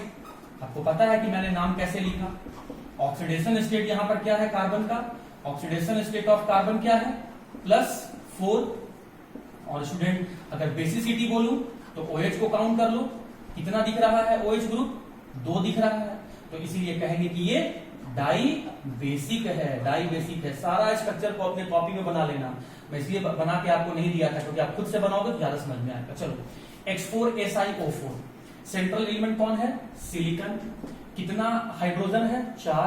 तो कितना हाइड्रोक्सी ग्रुप को जोड़ेंगे? 4। एक लेफ्ट में, एक राइट में, एक टॉप में और एक बॉटम में। अब देखो ऑक्सीजन कितना है? 4 और चारों ऑक्सीजन तुम यूज कर लीजिए। नाम सेंट्रल एलिमेंट कौन? ओके स्टूडेंट, तो देखिए आप यहाँ पे इस ऑक्सी एसिड का हम लोग को बनाना है स्ट्रक्चर। सेंट्रल एलिमेंट कौन है? सिलिकॉन। कितना हाइड्रोजन है? 4। इसीलिए मैं यहाँ पर 4 हाइड्रोक्सी ग्रुप को जोड़ दिया। ठीक है, अब ऑक्सीजन कितना था? 4 और चारों ऑक्सीजन एटम यहाँ पर यूज हो चुका है। अब देखिए सेंट्रल एलिमेंट कौन है? सिलिकॉन। इसीलिए इसके नाम में क्या लिखेंगे? सिलिकॉन। और हाईएस्ट ऑक्सीडेशन स्टेट मतलब ग्रुप नंबर के बराबर शो कर रहा है, तो सिलिकॉन के नाम के पीछे इक लग जाएगा। इसका नाम हो गया सिलिसिक। एसिडिक हाइड्रोजन है इसीलिए हो गया सिलिसिक एसिड। और बेसिसिटी कितना? तो OH को काउंट कर लो, कितना OH ग्रुप है? 4। तो बेसिसिटी क्या हो गया? 4, मतलब टेट्रा बेसिक। Tetra basic. चलिए अगला स्ट्रक्चर देखिए आप यहाँ पे HNO2। मैं सेंट्रल एलिमेंट कौन है? नाइट्रोजन। मैंने यहां बना दिया नाइट्रोजन। हाइड्रोजन कितना है? 1। तो हाइड्रोक्सी ग्रुप भी कितना होगा? 1 बना दिया मैंने हाइड्रोक्सी ग्रुप। अब ऑक्सीजन कितना है? 2। एक ऑक्सीजन यूज हो गया तो एक ऑक्सीजन बचा। ऑक्सीजन कैसा बॉन्ड बनाता है? डबल बॉन्ड बनाता है। अच्छा देखिए स्ट्रक्चर बनाने के बाद नाम तो आप लिख ही लीजिएगा। इसका नाम क्या हो जाएगा? Nitrous acid. क्योंकि यहाँ पर ऑक्सीडेशन स्टेट जो नाइट्रोजन का दिख रहा होगा, ये दिख रहा है आपका +3, जो कि आपका मैक्सिमम नहीं है, इसीलिए अस लगा है। एसिडिक हाइड्रोजन के लिए एसिड लिख दिए हैं। एक OH ग्रुप है तो बेसिसिटी 1 हो गया, इसीलिए कहलाया ये मोनोबेसिक। मोनोबेसिक। इसके बाद क्या है? HNO3। सेंट्रल एलिमेंट कौन है? नाइट्रोजन। लिखे कितना हाइड्रोजन है? एक ही हाइड्रोजन है, तो इसका मतलब एक हाइड्रोक्सी ग्रुप को जोड़ दो। बच कितना गया? 2 ऑक्सीजन बच गया, तो एक को ऊपर और एक को नीचे लिख दिया। ऑक्सीजन कितना बॉन्ड बनाता है? Double bond. तो यहाँ पर 2 बॉन्ड बनाता है, इसलिए डबल बॉन्ड बना दिए। आपको ये बात भी पता है स्टूडेंट कि मैक्सिमम नाइट्रोजन जो है वो मैक्सिमम 4 बॉन्ड बनाता है। 2 बॉन्ड तो ये 2 बॉन्ड यहाँ, 1 बॉन्ड यहाँ, 3 बॉन्ड तो बना लिया। और चौथा बॉन्ड जो है वो s ऑर्बिटल के इलेक्ट्रॉन को यूज करता है। तो नाइट्रोजन मैक्सिमम कितना बॉन्ड बनाता है? 4 बॉन्ड। और जो चौथा बॉन्ड बनाता है, जो 4th बॉन्ड बनाता है, वो कैसे बनाता है? Coordinate bond. तो 3 बॉन्ड तो कोवैलेंट बॉन्ड बना लिया, लेकिन जब ऑक्सीजन के साथ चौथा बॉन्ड बनाने गया तो ये कोऑर्डिनेट बॉन्ड बनाया, इसीलिए इसको ऐसे दिखाया गया। इसका नाम क्या हो गया स्टूडेंट? Nitric acid. नाम लिखना मैंने आपको सिखा दिया है। ऑक्सीडेशन स्टेट यहाँ नाइट्रोजन कितना होगा? +5। तो ऑक्सीडेशन स्टेट अगर आप लिखेंगे नाइट्रोजन का तो ये हो गया +5। कितना हाइड्रोक्सी ग्रुप है? एक ही है, इसीलिए ये हो जाएगा मोनोबेसिक। तो बेसिसिटी निकालना भी आप सीख रहे हैं। अब आइए H3PO4। तो सेंट्रल एलिमेंट कौन है? फास्फोरस। कितना हाइड्रोजन है? 3। तो हाइड्रोक्सी ग्रुप भी कितना होगा? 3 हाइड्रोक्सी ग्रुप होगा। ये 2 और ये तीसरा हाइड्रोक्सी ग्रुप मैंने यहाँ बना दिया। लेकिन ऑक्सीजन यहाँ पर कितना था? 4। 3 ऑक्सीजन यूज हुआ, एक ऑक्सीजन और बच गया, एक को मैंने ऊपर दिखा दिया। ऑक्सीजन कैसा बॉन्ड बनाता है? डबल बॉन्ड बनाता है। हो गया। अब बताओ इसमें कितना हाइड्रोक्सी ग्रुप है? 3। तो ये इसका बेसिसिटी क्या हो जाएगा? 3 को तुम वर्ड्स में क्या लिखेगा? Try basic. नेमिंग तो बता ही दिए हैं। इसका नाम होगा फॉस्फोरिक एसिड और ऑक्सीडेशन स्टेट होगा +5। ऊपर वाला हो गया। अब यहाँ पे आ जाओ H2SO3। सेंट्रल एलिमेंट कौन है? सल्फर। कितना हाइड्रोजन है? 2 हाइड्रोजन है, तो इसीलिए हम लोग यहाँ पर 2 हाइड्रोक्सी ग्रुप को जोड़ दिए। 2 हाइड्रोक्सी ग्रुप को जोड़ दिए। ऑक्सीजन कितना था? 3। 2 ही यूज किया है, मतलब एक ऑक्सीजन और बच रहा है, दिखा दिए। ऑक्सीजन कैसा बॉन्ड बनाता है? डबल बॉन्ड बनाता है। अब बताओ इसमें कितना हाइड्रोक्सी ग्रुप दिख रहा है? 2 दिख रहा है। तो बेसिसिटी क्या हो जाएगा? 2। वर्ड्स में क्या लिखेगा? Dibasic. और यहाँ पर ऑक्सीडेशन स्टेट सल्फर का कितना होगा स्टूडेंट? 4+4+4+4 ऑक्सीडेशन स्टेट हुआ, और इसका नाम क्या होगा? Sulphurous acid. नेमिंग और ऑक्सीडेशन स्टेट मैं अभी थोड़ा देर पहले आपको बता चुका हूँ, इसलिए बार बार बता के मैं टाइम खराब नहीं करूंगा स्टूडेंट। वीडियो लेक्चर बहुत लंबा हो जाता है वैसे। हाँ जी, अब जो रिमेनिंग बचा हुआ है उसको भी देख ही लो, फटाफट उसको बनाते हैं हम लोग। तो देखिए आगे क्या है? H2SO3 के बाद क्या है स्टूडेंट? H2SO3 के बाद H2SO4 है। सेंट्रल एलिमेंट कौन है यहाँ? सल्फर। कितना हाइड्रोजन है? 2। तो हाइड्रोक्सी ग्रुप कितना होगा 2, तो ये 2 हाइड्रोक्सी ग्रुप मैंने बना दिया। हाइड्रोजन यूज हो गया, सल्फर भी हो गया। ऑक्सीजन कितना है 4, ऑक्सीजन आपका कितना है 4, कितना ऑक्सीजन आपने यूज किया 2, तो बचा कितना ऑक्सीजन 2, एक ऊपर बना दो और एक नीचे बना दो। ऑक्सीजन का वैलेंसी कितना होता है 2, मतलब ऑक्सीजन कैसा बॉन्ड बनाएगा, डबल बॉन्ड बनाएगा, बन गया। अब कितना हाइड्रोक्सी ग्रुप है 2, मतलब बेसिसिटी कितना हो जाएगा 2, मतलब ये क्या हो जाएगा आपका डाई बेसिक। नाम क्या है sulphuric acid. Oxidation state sulphur का क्या है +6, वो मैं बता दिया, आप निकाल लेना, डाउट होगा पूछ लेना, इसमें आ जाओ। सेंट्रल एलिमेंट कौन है क्लोरीन, कितना हाइड्रोजन है 1, तो हाइड्रोक्सी ग्रुप भी कितना होगा 1, ये बना दिया मैंने, एक हाइड्रोक्सी ग्रुप। H एक था यूज हो गया, एक क्लोरीन था एटम यूज हो गया, ऑक्सीजन एक था ये यूज हो गया। अब स्टूडेंट आप जानते हैं क्लोरीन जो है वो 7 ग्रुप का मेंबर है, उसके वैलेंस शेल में 7 इलेक्ट्रॉन है। कितना इलेक्ट्रॉन यूज किया है, एक ही इलेक्ट्रॉन तो यूज किया है, बचा कितना इलेक्ट्रॉन, इसके बाद 6 इलेक्ट्रॉन बचा, तो पेयर कितना होगा 3 पेयर, ये फर्स्ट पेयर, ये सेकंड पेयर और ये थर्ड पेयर। इजी वे में आपने बना दिया। चलिए अच्छा इसका बेसिसिटी, तो ये एक ही OH ग्रुप है, तो मोनो बेसिक होगा, ये मोनो बेसिक, और इसका नाम है आपका हाइपोक्लोरस एसिड, ये मैं आगे पढ़ाऊंगा, इसका नाम है हाइपोक्लोरस एसिड। अब क्या है आपका HClO2। सेंट्रल एलिमेंट कौन है यहाँ क्लोरीन, कितना ऑक्सीजन है, सॉरी कितना हाइड्रोजन है 1 हाइड्रोजन, तो हाइड्रोक्सी ग्रुप कितना होगा, एक ही हाइड्रोक्सी ग्रुप होगा, जितना हाइड्रोजन उतना ही हाइड्रोक्सी ग्रुप। ऑक्सीजन का कितना एटम है 2, यूज आपने कितना किया 1, बचा कितना एक ऑक्सीजन एटम, और ऑक्सीजन कैसा बॉन्ड बनाता है डबल बॉन्ड बना दिया। अब देखो क्लोरीन 7 ग्रुप का मेंबर है, वैलेंस शेल में 7 इलेक्ट्रॉन होगा, एक इलेक्ट्रॉन इस लेफ्ट वाले ऑक्सीजन को दिया और 2 इलेक्ट्रॉन इस राइट वाले ऑक्सीजन को दिया, 7 में से 3 दे दिया, तो बचा कितना 4, 4 का पेयर बनाओ कितना बनेगा, 4 का जोड़ा कितना बनेगा 2 पेयर, एक पेयर ऊपर दिखा दिया, एक पेयर नीचे दिखा दिया। अच्छा कितना हाइड्रोक्सी ग्रुप है 1, तो एक हाइड्रोक्सी ग्रुप है, तो बेसिसिटी क्या हो जाएगा 1। ऑक्सीडेशन स्टेट यहाँ पर क्या है स्टूडेंट, यहाँ पर ऑक्सीडेशन स्टेट क्या है यहाँ पर +3, नाम क्या हो गया इसका क्लोरस एसिड। चलिए यहाँ जी HClO3, HClO3। सेंट्रल एलिमेंट कौन है, सेंट्रल एलिमेंट कौन है क्लोरीन, कितना हाइड्रोजन है 1 हाइड्रोजन है, तो हाइड्रोक्सी ग्रुप भी कितना होगा एक ही होगा, हाइड्रोक्सी ग्रुप एक ही होगा, तो क्यों एक ही हाइड्रोजन, बच कितना गया 2 ऑक्सीजन बच गया, ऊपर नीचे दिखा दिया। ऑक्सीजन कैसा बॉन्ड बनाता है डबल बॉन्ड बनाता है, दिखा दिया। क्लोरीन के बैलेंस शेल में कितने इलेक्ट्रॉन है 7, कितना इस ऊपर वाले को दिया 2, नीचे वाले को 2, 4 हो गया, एक इसको दे दिया 5 हो गया, बचा कितना 2, तो एक जो 2 बचा के रखा वो हो गया लोन पेयर, ठीक है। इसका अच्छा इसमें अगर आप निकालेंगे क्लोरीन का ऑक्सीडेशन स्टेट तो कितना आएगा +5, और इसका नाम क्या हो जाएगा क्लोरिक एसिड। ऑक्सीडेशन स्टेट क्या आ रहा है +5, और OH ग्रुप 1 है, तो बेसिसिटी 1 हो गया, और ये हो गया आपका मोनो बेसिक। लास्ट में आ जाइए HClO4। HClO4 में सेंट्रल एलिमेंट कौन है क्लोरीन, हाइड्रोजन कितना है 1, तो हाइड्रोक्सी ग्रुप कितना होगा एक ही होगा, जितना हाइड्रोजन उतना ही हाइड्रोक्सी ग्रुप। टोटल ऑक्सीजन कितना था 4, यूज कितना किया आपने 1, बचा कितना 3, तो ऐसे मैंने 3 को अरेंज कर दिया। ऑक्सीजन कैसा बॉन्ड बनाता है डबल बॉन्ड, तो हर क्लोरीन ऑक्सीजन मिलकर डबल बॉन्ड बना लिया। क्लोरीन के वैलेंस शेल में 7 इलेक्ट्रॉन है, ऊपर वाले को 2 इलेक्ट्रॉन दिया, बीच वाले को भी 2 इलेक्ट्रॉन दिया, नीचे वाले को 2 इलेक्ट्रॉन दिया 6, और लेफ्ट वाले को इलेक्ट्रॉन दिया, 7 इलेक्ट्रॉन दे चुका है, एक भी इलेक्ट्रॉन नहीं बचा, लोन पेयर एक भी नहीं होगा। एक हाइड्रोक्सी ग्रुप है, तो बेसिसिटी क्या हो गया 1, क्या बोलोगे मोनो बेसिक, और यहाँ पर क्लोरीन का ऑक्सीडेशन स्टेट +7 है, तो इसका नाम क्या हो गया स्टूडेंट आपका क्लोरिक एसिड, पर क्लोरिक एसिड इसका नाम हो जाएगा, इसका नाम है आपका पर क्लोरिक एसिड। रीजन मैं बताऊंगा आगे, अभी तो स्ट्रक्चर और बेसिसिटी पर ध्यान दो। पर क्लोरिक एसिड इसका नाम है, और ऑक्सीडेशन स्टेट इसका +7 है, बेसिसिटी इसका मोनोबेसिक है। तो ऑक्सी एसिड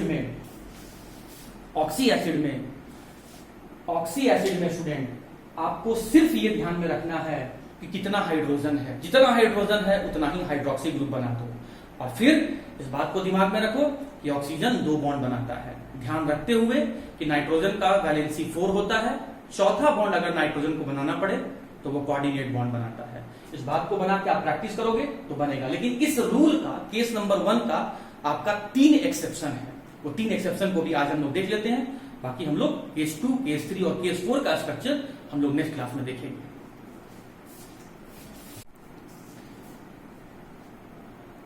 ओके स्टूडेंट, तो अभी जो मैंने आपको केस 1 का स्ट्रक्चर बताया उसमें 3 एक्सेप्शन है, हाइपोफॉस्फोरस एसिड, फॉस्फोरस एसिड और पाइरोफॉस्फोरस एसिड। अच्छा एक्सेप्शन है इसलिए है कि जो ट्रिक से मैंने आपको स्ट्रक्चर बनाना बताया वो ट्रिक से इसका ओरिजिनल स्ट्रक्चर वैसा नहीं होता है। अगर आप एक का स्ट्रक्चर याद रखते हैं तो बचे हुए दोनों का स्ट्रक्चर बना सकते हैं। तो आपको बस इसका एक का स्ट्रक्चर आपको दिमाग में रखना है। क्या दिमाग में रखना है कि फास्फोरस एसिड का बेसिसिटी 2 होता है, मतलब इसके स्ट्रक्चर में 2 ही हाइड्रोक्सी ग्रुप होंगे। तो सेंट्रल एलिमेंट कौन है? फास्फोरस। कितना बेसिसिटी है? 2। मतलब हाइड्रोक्सी ग्रुप कितने होंगे स्टूडेंट? आपके 2 हाइड्रोक्सी ग्रुप होंगे। तो एक हाइड्रोक्सी ग्रुप को मैंने यहां बना दिया और एक हाइड्रोक्सी ग्रुप को मैंने यहां बना दिया, ठीक है। लेकिन हाइड्रोजन कितना है? 3 है और हाइड्रोजन सेंट्रल एलिमेंट से ही जुड़ा हुआ रहेगा जो बचा हुआ है। तो एक हाइड्रोजन को मैंने यहां पर ऐसे दिखा दिया। अब ऑक्सीजन कितना है स्टूडेंट? 3। एक यूज हुआ, इधर दूसरा यूज हुआ, बचा तीसरा, एक को ऊपर दिखा दिया। ऑक्सीजन डबल बॉन्ड बनाता है, ये मैंने यहां दिखा दिया। आप देख सकते हैं इसके स्ट्रक्चर में 2 हाइड्रोक्सी ग्रुप है, इसीलिए बेसिसिटी यहां पर 2 है। इसमें फास्फोरस का जो ऑक्सीडेशन स्टेट है वो +3 है, इसीलिए लोवेस्ट ऑक्सीडेशन स्टेट होने के कारण से नाम के पीछे अस लगा है। एसिडिक हाइड्रोजन प्रेजेंट है, इसीलिए कहलाएगा। क्या ये एसिडिक हाइड्रोजन है? नहीं है, क्योंकि फास्फोरस हाईली इलेक्ट्रोनेगेटिव एलिमेंट नहीं है। क्या ये वाला एसिडिक हाइड्रोजन है? क्योंकि ऑक्सीजन हाईली इलेक्ट्रोनेगेटिव एलिमेंट है और जब हाइड्रोजन हाईली इलेक्ट्रोनेगेटिव एलिमेंट से जुड़ा हुआ रहे तो ऐसे ही हाइड्रोजन को हम लोग एसिडिक हाइड्रोजन कहते हैं। So how many acidic hydrogen are there? 2। ये टूट के इसीलिए 2H+ देता है, 3H+ नहीं देता है, ये टूट के 2H+ देता है। क्यों? क्योंकि इसमें एसिडिक हाइड्रोजन 2 ही है, इसीलिए इसका बेसिसिटी 2 ही है। हाँ जी, अब देखिए, अगर H3PO3 अगर आपको फास्फोरस एसिड आपको बनाना आता है तो आपको हाइपो का मतलब समझ में आना चाहिए। एक ऑक्सीजन एटम आपको कम कर देना है, मतलब इसी के स्ट्रक्चर में से एक ऑक्सीजन एटम कम कर दो, या लेफ्ट से कर दो या राइट से कर दो। तो चलिए, ये रहा phosphorus, double bonded oxygen. Oxygen को यहां से हटा दिया तो बच गया हाइड्रोजन, ये आपका बीच वाला हाइड्रोजन, और ये आपका इधर राइट में लिखा हुआ हाइड्रोक्सी ग्रुप है। एक हाइड्रोक्सी ग्रुप है, इसीलिए इसका बेसिसिटी हो जाएगा 1। यहां पर जो फास्फोरस का ऑक्सीडेशन स्टेट है स्टूडेंट, ये है आपका +1, लोवेस्ट है, इसीलिए नाम के पीछे अस लगा है। एसिडिक हाइड्रोजन कितना है? 3। गलत, एसिडिक हाइड्रोजन 1 है, इसीलिए इसका बेसिसिटी 1 है। मतलब ये एक H+ को डोनेट करेगा, एक H+ को रिलीज करेगा और बदले में एक हाइड्रोक्सी ग्रुप को एक्सेप्ट करेगा। तो स्ट्रक्चर ये रहा, नाम ये रहा, बेसिसिटी ये रहा, ऑक्सीडेशन स्टेट ये रहा। अब बताओ पाइरो। पाइरो नाम कब आता है? जब इसका 2 मोल ले लेना और उसमें से एक वाटर मॉलिक्यूल निकालना। तो स्टूडेंट, अगर हम इसी का 2 मोल लेंगे तो ध्यान से देखो, तो इसी का एक और मोल लेंगे तो स्ट्रक्चर कुछ ऐसा बनेगा। देखो, P डबल बॉन्डेड O ऊपर वाला हो गया, ये लेफ्ट वाला हाइड्रोक्सी ग्रुप, ये मिडिल में आपका हाइड्रोजन और ये राइट वाला हाइड्रोक्सी ग्रुप, ठीक है। 2 मोल ले लिए। अब क्या करने के लिए कहा था? करने के लिए कहा था कि इसमें से एक वाटर मॉलिक्यूल रिमूव करो, तभी तो पाइरो आता है। तो देखो, यहां से हम ये वाटर मॉलिक्यूल हटा दिए, तो वाटर मॉलिक्यूल हट गया, ठीक है, वाटर मॉलिक्यूल हट गया। अब वाटर मॉलिक्यूल ऐसे थोड़ी हटेगा, देखो कैसे हटेगा, ध्यान से देखो, ध्यान से देखना, समझना, कंफ्यूज नहीं होना है। फास्फोरस और ऑक्सीजन में इलेक्ट्रोनेगेटिविटी किसका ज्यादा है? ऑक्सीजन का। तो ऑक्सीजन इलेक्ट्रॉन को पुल किया, इसलिए ऑक्सीजन के ऊपर नेगेटिव और फास्फोरस के ऊपर पॉजिटिव हो गया, ठीक है। अब देखो यहाँ पर ऑक्सीजन और हाइड्रोजन में से इलेक्ट्रोनेगेटिविटी किसका ज्यादा है? ऑक्सीजन का। तो ऑक्सीजन के ऊपर नेगेटिव और हाइड्रोजन के ऊपर पॉजिटिव। ये H+ और OH- मिलकर वाटर मॉलिक्यूल निकल गया। ये नेगेटिव और ये पॉजिटिव आपस में मिलकर एक बॉन्ड बना लेगा। ये कुछ इस तरीके से मैं दिखा दिया, देखो इस तरीके से। तो ये तुम्हारा स्ट्रक्चर बन गया पाइरोफॉस्फोरिक एसिड का। H4 काउंट करो, 1 2 3 4, H4 हो गया। P2 1 2 P2, O5 1 2 3 4 5, H4 3 2 O5। अब देख लो इसमें हाइड्रोक्सी ग्रुप कितना है? 2। तो बेसिसिटी कितना हो गया? 2 हो गया। अब मैं पूछूंगा कि इसका इसमें ये टूट कर कितना H+ देगा, तो उतना ही H+ देगा जितना उसका जितना उसमें एसिडिक हाइड्रोजन होगा, और इसमें एसिडिक हाइड्रोजन 2 है, इसीलिए स्टूडेंट हम लोग कह सकते हैं कि इसका बेसिसिटी भी आपका 2 ही होगा, बेसिसिटी भी आपका 2 ही होगा। तो ये सब 3 एक्सेप्शन है जहां पर आपको हाइड्रोजन को देखकर आप उसके बेसिसिटी को नहीं बता सकते हैं। दिखने में लग रहा है कि ये टूट के 3 हाइड्रोजन देगा, इसका बेसिसिटी 3 होना चाहिए, लेकिन नहीं, बेसिसिटी 1। इसमें लग रहा है कि टूट के 3 हाइड्रोजन देगा, बेसिसिटी 3 होना चाहिए, नहीं स्टूडेंट, बेसिसिटी यहाँ पर 2 है। आपको लग रहा है कि सर ये टूट के 4 हाइड्रोजन देगा, लेकिन ऐसा नहीं है, ये टूट कर सिर्फ 2 ही हाइड्रोजन देगा, इसीलिए बेसिसिटी 2 होगा। मतलब बेसिसिटी 2 होने के कारण से ये डाई बेसिक होगा। क्यों डाई बेसिक है? 4 हाइड्रोजन रखते हुए सिर्फ 2 ही हाइड्रोजन क्यों दे रहा है? क्योंकि यहाँ पर एसिडिक हाइड्रोजन 2 है, एसिडिक हाइड्रोजन इसमें भी 2 है, इसमें भी 2 है, इसीलिए बेसिसिटी इसका भी 2 है, इसका भी 2 है। इसमें एसिडिक हाइड्रोजन 1 है, इसीलिए बेसिसिटी 1 ही होगा। तो फर्स्ट केस का मैंने स्ट्रक्चर बनाना, फर्स्ट केस का मैंने एक्सेप्शन आपको बता दिया। आज मैंने स्टूडेंट आपको oxy acid, oxo acid, suffix ic acid, suffix ous acid, prefix ortho, meta, pyro, hypo, peroxy बताया, और केस 1 का आपको मैंने स्ट्रक्चर बताया विथ देयर एक्सेप्शन। आप ये प्रैक्टिस करेंगे, ऑक्सीडेशन स्टेट निकालना, स्ट्रक्चर बनाना, नाम लिखना और उसमें प्रीफिक्स सफिक्स को यूज करना, और साथ ही साथ बेसिसिटी निकालना, रीजन के साथ कि क्यों इसका बेसिसिटी 1 है, क्यों इसका बेसिसिटी 2 है, और क्यों इसका भी बेसिसिटी 2 है, डाई बेसिक है। तो उम्मीद करते हैं स्टूडेंट आज के लेक्चर को आपने फुल कंसंट्रेशन से देखा भी होगा और एंजॉय भी किया होगा। रेस्ट सेकंड केस स्ट्रक्चर बनाने का, थर्ड केस स्ट्रक्चर का, फोर्थ केस स्ट्रक्चर, और भी बहुत सारे मॉलिक्यूल हैं। केस 2, केस 3, केस 4 हम लोग नेक्स्ट क्लास में डिस्कस करेंगे। आज के लिए इतना ही था। Till then, thank you.